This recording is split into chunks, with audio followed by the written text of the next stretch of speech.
IBA जी test pass कंदड़ उम्मीदवार पारां तालीम खाते में ऑफर आर्डर न मिलण खिलाफ कराची प्रेस क्लब आडो एहतजाज कयो। इन मौके ते मुज़ाहिरे जी अॻवानी कंदड़ मुश्ताक सरकी, आमिर चांडियो, गज़ाला हासिल चांडियो ऐं ॿियनि जो चवणो हो त तालीम खाते सिंध में उस्तादनि जूं 37,000 जायूं ख़ाली हूंदे बि IBA पास JST उम्मीदवारनि नौकरियुनि खां महरूम आहिनि। नौजवान मेरिट ते पूरा लहंदड़ आहिनि, IBA टेस्ट पास करे वेठा आहिनि, हर शइ क्लियर आहे, पर हिन वटि पैसा न आहिनि। 15 लाख रुपयो पर सीट विकिरो कई वई आहे।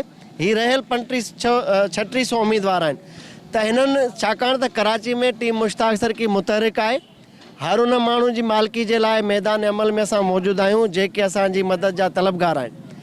असांजो डोमेन न हुजण बावजूदि असां का जमायत न आहियूं, पर जंहिंजी बि गैरत जाॻियल आहे, जंहिंजा ज़मीर ज़िंदा आहिनि, उहे पंहिंजनि जी मालिकी त हथ नथा खणनि। त जीअं ई मूं ऐलान कयो आहे, हिननि सां आजिज़ धामरा साहिबान राब्तो कयो आहे, पीपुल्स पार्टी सरकार राब्तो कयो आहे ऐं हिननि खे ख़ातिरी कराई वई आहे त जेको 2 साल में मसइलो हल न थियो उहो हाणे 8 ॾींहंनि में हल करणु वञनि पिया।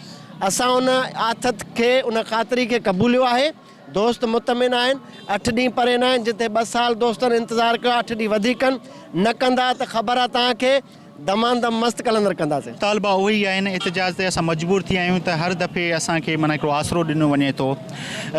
कहानी उहा साॻी आहे त IBA जेको 2019 में जेका टेस्ट ॾिनीसीं, 6000 वैकेंसी अनाउंसमेंट कयूं, उहे बि तमामु सीटूं हिकिड़ियूं लिकायूं वयूं, पर असां टेस्ट महिनत करे पास कईसीं असां, ऐं एॾा छोकिरा घटि पास थिया त उन्हनि चयो त जेके सीटूं बचनि थियूं, जेके हुननि जे पॉलिसी मुताबिक़ असां सभिनि खे ॾींदासीं। सरदार शाह साहब वाइदो कयो ऐं प्लस में जेको आहे सो काज़ी साहब बि वाइदो कयो। मथां कोरोना अची वियो, 2 साल सां मुसलसिल असां एहतजाज कयूं पिया। असां 3800 आहियूं, जेको आहे सो IBA पास 50 एंड 50+। हाणे 37,000 वैकेंसियूं बि ख़ाली आहिनि। तव्हां असां सां वाइदो बि कयो त असांखे छो नथा अपॉइंट कयो।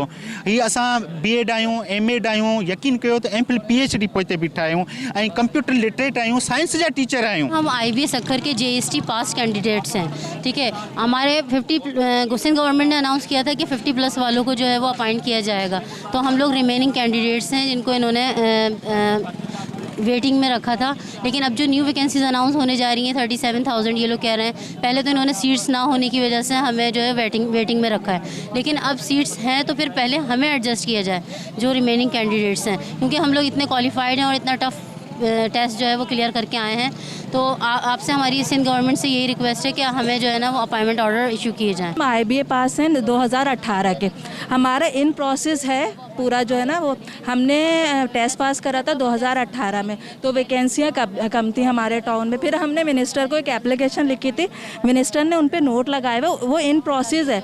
बस कब वो कंप्लीट होगा प्रोसेस, बस हम ये कहते हैं जल्द से जल्द प्रोसेस कंप्लीट करके जो हमने एप्लीकेशन दी थी कि न्यू वैकेंसियों में हमें एडजस्ट करें और जो है ना हमारा जो है ना हमें ऑफर लेटर दें, हम वेटिंग में। उन्हनि चितारी ॾींदे जो त 1 हफ़्ते अंदरि संदन मुतालबा पूरा न कया विया त एहतजाज जो दाइरो वधायो वेंदो ऐं जेसिताईं मुतालबा पूरा न कया विया उन्हनि जी तहरीक जारी रहंदी। विज़िट कयो अवामी आवाज़ मीडिया ग्रुप जी वेबसाइट awamiawaz.pk